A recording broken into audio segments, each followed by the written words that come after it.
Assalamualaikum warahmatullahi wabarakatuh. I'm Professor Dr. Amani Lubis, Rector of Syarif Hidayatullah State Islamic University, Jakarta, Indonesia. A hijab is a Muslim woman's pride and a symbol of modesty, piety, and devotion to Allah, and not a means of applying social segregation nor pressure to an individual. Humanity is what unites all people, and we should not let the hijab or any other religious entity take away humanity from us.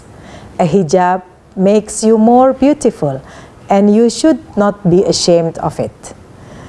Wishing everyone a very happy World Hijab Day, and hoping that people understand the true meaning of this day. Thank you. Wassalamualaikum warahmatullahi wabarakatuh.